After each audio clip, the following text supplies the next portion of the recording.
Alors bonjour, bonsoir. Dans cette vidéo, on va faire un retour sur ce qu'on a déjà vu en géométrie analytique l'année passée en quatrième secondaire.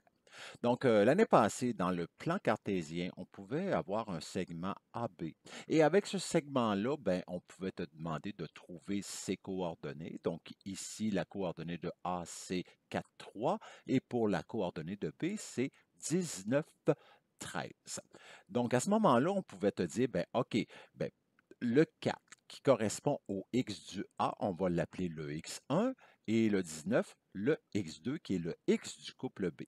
Et ensuite, ben, on faisait la même chose avec le y du couple A qu'on appelait y1 et l'autre qu'on appelait y2. Puis avec y2 moins y1, puis x2 moins x1, qu'est-ce qu'on vous demandait de faire avec ça?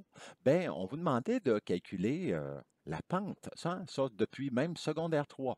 Donc, au lieu de dire la pente en secondaire 3, on disait le taux de variation, donc c'est la même chose, mais en secondaire 4, on a appelé ça la pente. Donc, ça donne l'inclinaison de notre segment. En fait, ça donne la pente de la droite qui supporte le segment AB. Donc, ici, donc le y2 moins y1 sur x2 moins x1, c'était 13 moins 3 sur 19 moins 4, qui donne 10 sur 15. Ça voulait dire qu'à partir du point A, on monte de 10 unités et on tasse ensuite de 15 vers la droite. Donc, ça nous donne une façon de déterminer l'inclinaison de ce segment-là. Donc, ensuite, ben, 10 sur 15, ben, ça simplifie, hein. Évidemment, c'est 2 tiers. Puis 2 tiers, ben, ça voulait dire quoi? Ben, qu'à partir de A, on pouvait monter de 2, tasser de 3, monter de 2, tasser de 3, etc., jusqu'au bout. Donc, à ce moment-là, aussi, le 10/15e, qui était la pente, se simplifie par 2 tiers, mais ça sous-entendait qu'on monte de 2 et qu'on tasse de 3. Et il y a aussi qu'avec ce segment-là, ben, on pouvait tracer un triangle rectangle, tout simplement, parce qu'en suivant les lignes horizontales et les lignes verticales, donc le triangle rectangle ABC qui est rectangle en C. Donc à ce moment-là, on pouvait trouver la mesure de la cathète AC en faisant x2 moins x1, donc 15, et trouver la mesure de la cathète BC en faisant y2 moins y1, donc 10. Et à ce moment-là, ben, pour calculer la longueur du segment AB, on applique la formule de Pythagore, mais cette formule de Pythagore-là s'est transformée en formule de distance. En fait, on a cathète AC au carré plus cathète BC au carré, et on fait évidemment la racine carrée de tout ça pour trouver la mesure du segment AB.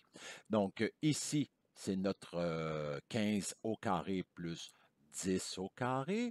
Ensuite, ben, si on applique ça, ça fait 225 plus 100. 225 plus 100, ça fait 325. Et dans le 325, sous la racine, 325 se décompose en deux facteurs, pardon, dont un est un nombre carré.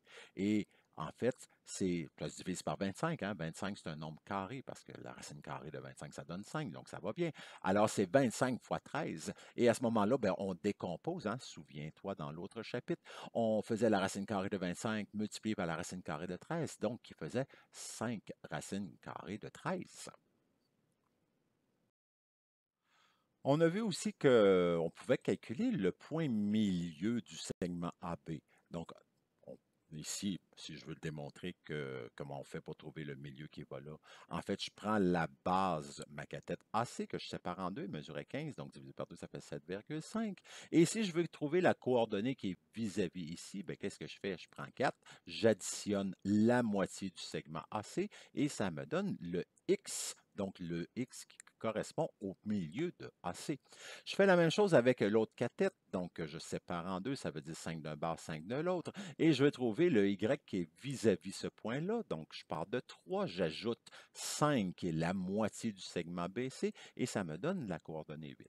Ainsi, le point milieu, on pouvait l'obtenir de cette façon-là, en fait, ce qui est 11,58. Mais il y avait une formule qui était bien plus simple que ça. Mais cette formule-là, je vais te montrer d'où elle provient. Hein? Je t'ai parlé qu'il faut faire des liens, donc je vais en faire un ici. Donc cette formule-là, elle provient de quoi, en fait? Donc ici, c'est le xm. Qu'est-ce qu'on fait pour trouver le x du point milieu et le y du point milieu? Donc pour trouver le xm, ben, on va refaire le processus qu'on vient de faire. En fait, on est parti de x1 qui vaut 4. Et qu'est-ce qu'on a fait par la suite? Ben, on a ajouté 7,5. Mais 7,5, c'est quoi? C'est la moitié du segment AC et donc la moitié de x2 moins x1. Donc, ça ici, c'est une façon de trouver le point milieu. Je la mets de côté, puis donc je vais faire le même raisonnement pour l'autre cathète. Donc, à ce moment-là, on part du Y1. Donc, pour trouver le YM, on prend le Y1, qu'on additionne la moitié de Y2 moins Y1, qui est la longueur du segment BC. Mais de mémoire, là, la formule me semble qu'elle était moins complexe que celle-là pour le point milieu. En fait, elle provient justement de ce raisonnement-là. Donc, si je distribue ici la demi sur la parenthèse, ça va faire en sorte que j'ai x1 plus une demi x2 moins une demi x1. Donc, j'ai tout simplement distribué la demi sur le x2 et sur le x1. Là, évidemment, il faut y aller avec des termes semblables. Un x1 va se soustraire avec un x1, puis le x2, ben, lui, il est différent. Donc, je vais juste, en fait, faire la commutation. Là, on a juste changé l'ordre des x. Alors, à ce moment-là, ben, je vais pouvoir associer le x1 moins une demi x1. Donc, parce que ce sont des termes semblables. Mais pour additionner avec des fractions, c'est important d'avoir le dénominateur commun. Donc, 1x1, c'est 2 sur 2 x1. Et 2 sur 2 moins une demi, ben, qu'est-ce que ça fait? Ça fait une demi x1. Donc, une demi x1 plus une demi x2, ben, à ce moment-là, la demi, on peut la mettre en évidence. Donc, j'ai tout simplement sorti la demi de ça. Et on peut dire, ben, la moitié de x1 plus x2, ben, c'est équivalent à x1 plus x2. Donc, en fait, pour trouver le xm, on fait la moyenne de x1 avec x2, c'est-à-dire qu'on les additionne ensemble et on divise par 2. Et évidemment, il y a le même procédé pour trouver le y. Donc, c'était la formule qu'on a vue l'année passée pour le point de milieu.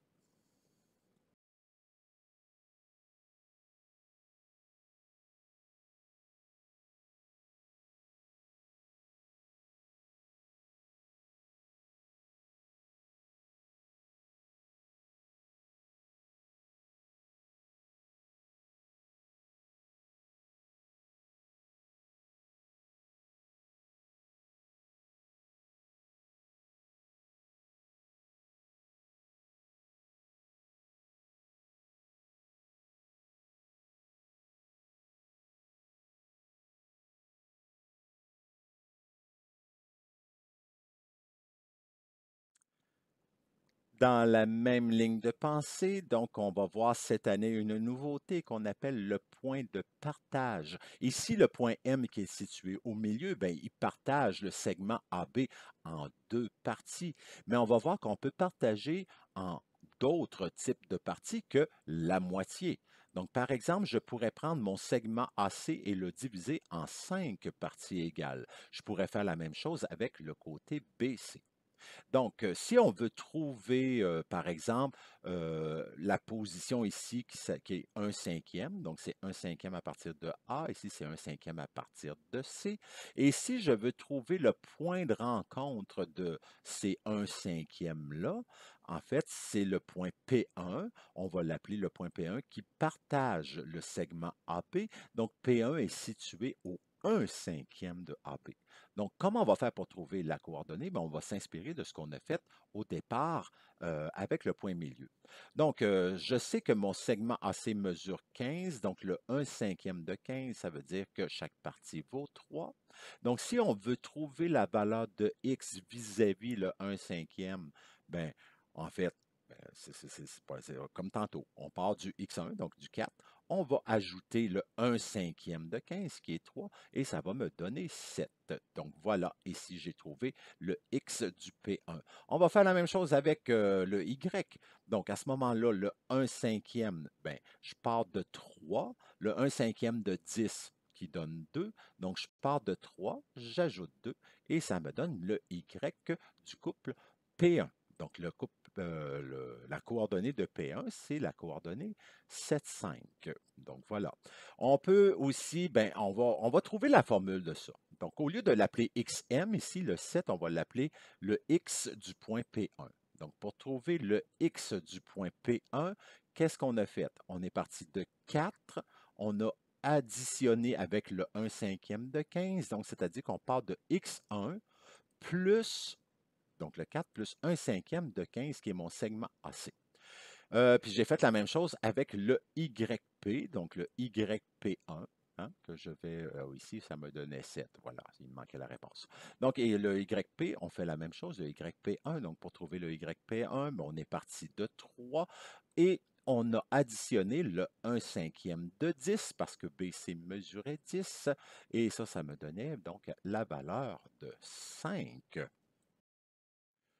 Alors maintenant, on va faire un autre exemple avec cette fois-ci 4 cinquièmes. Donc, on va calculer le 4 cinquièmes et trouver la coordonnée P2, donc qui est située au 4 cinquièmes du segment AB. Donc, même raisonnement que tout à l'heure. Donc, à ce moment-là, pour trouver le XP2, c'est-à-dire le X du point 2 qui partage le segment à la position 4 cinquièmes. Donc, à ce moment-là, ben, on part de 4. On sait que chaque partie vaut 3. J'ai 4 parties, donc ça fait 4 fois 3 qui me donne 12. Donc, je pars du 4, j'ajoute 12 et ça me donne la coordonnée de X vis-à-vis le 4 cinquième. Même procédé pour BC. Donc, ici, 10 divisé par 5, j'ai 4 parties, donc 4 fois 2 qui donne 8. À partir du 3, j'ajoute 8 qui me donne 11. Donc, tu es d'accord que cette coordonnée-là, c'est 16 pour la valeur de X et 11 pour la valeur de Y. Et à ce moment-là, ben regarde, on va s'inspirer de cette formule-là, mais cette fois-ci, on va trouver le XP2. Donc, le XP2, qu'est-ce qu'on a fait? Bien, on est parti de 4. On a additionné ensuite 4 cinquièmes de la longueur de AC, donc 4 cinquièmes de 15. Et cette fois-ci, ça m'a donné 16. Et on a fait la même chose avec le YP2. On est parti de 3 qui donne 4 cinquièmes de 10 et qui me donne 11. Alors, on s'en va comparer maintenant le XP1 avec le XP2 parce qu'il y a une similarité. En fait, on part de 4, mais le 4, en réalité, qu'est-ce que c'est? C'est le X1. Plus, on a une fraction, donc que ce soit 1 cinquième ou 4 cinquièmes ou d'autres fractions, en fait, on applique la fraction à la longueur de x2 moins x1.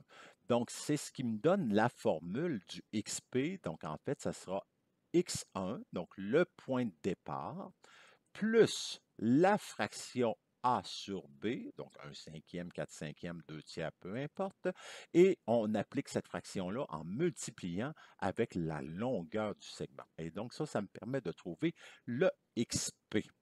Et pour même chose pour le Y. Si on compare le Y, en fait, on part de 3 qui est le Y1 et on additionne la fraction multipliée par la longueur du segment vertical Y2 moins Y1.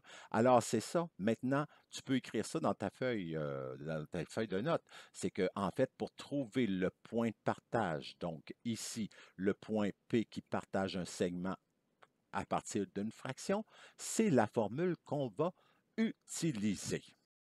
Donc, si on veut généraliser le tout, qu'on te dit, voilà, le point P est situé au ABM de AB, et parce qu'on dit du segment AB, ça veut dire que le A, c'est mon point de départ. Donc, ça veut dire que lui, je vais l'appeler X1, Y1, et que mon B, c'est le point d'arrivée. Donc, X2, Y2. Ça va être important que tu comprennes ça. Si on dit du segment AB, ça veut dire que A, c'est mon point de départ. Nécessairement, le A sera le point X1, Y1. Et donc, le point P est situé quelque part entre les deux. Donc, P est situé au ABM de AB. Ça veut dire qu'avant P, j'ai un nombre A de parties et le B, bien, ça correspond au nombre de parties totales. Donc, il représente le tout. C'est tout le segment. C'est le nombre de parties totales du segment AB. Mais parce qu'il y a une partie avant P, ben, il y a une partie aussi après P. Donc, c'est la partie qui part de P jusqu'à B. Celle-ci, je vais l'appeler C, juste pour faire la suite logique des lettres, A, B, C. Et à ce moment-là, ben, on va te poser plutôt, on va te situer de la façon suivante. On va dire que le point P partage AB dans le rapport A, 2 points C. Ben, A, ça veut dire le nombre de parties avant P, et cette fois-ci, parce que c'est écrit dans le rapport A2.C, le C va correspondre au nombre de parties après P. Donc, ce qui n'est pas la même chose que A sur B. Donc, on va voir qu'on va te présenter une fraction avec est située au, donc le O suivi d'une fraction. Donc, c'est la fraction qu'on va mettre dans la formule, mais si jamais on te présente le problème avec un rapport, donc dans le rapport AC, il va falloir que tu convertisses ce rapport-là en fraction A sur B.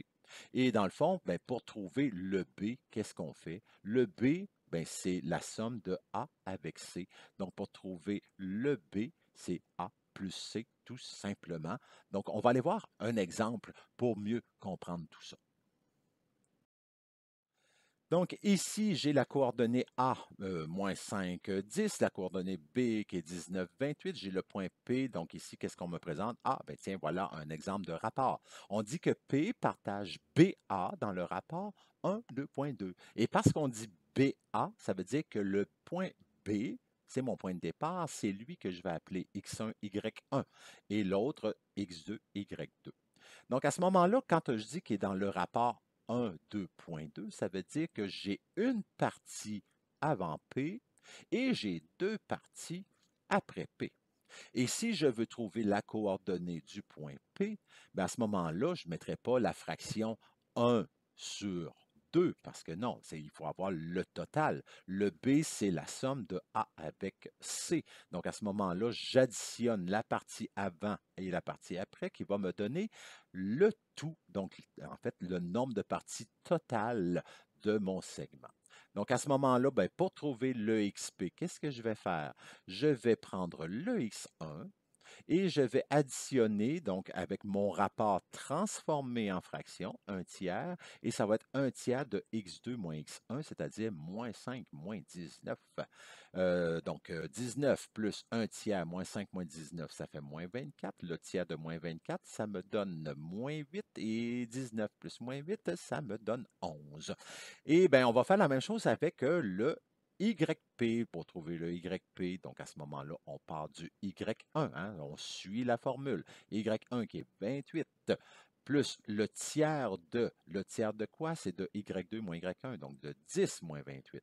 Donc, à ce moment-là, 10 moins 28, je sais que ça fait moins 18. Le tiers de moins 18, c'est moins 6. Et 28 plus moins 6, ça fait 22. Ainsi, la coordonnée du point P qui partage BA dans le rapport 1,2, c'est la coordonnée 11, 22.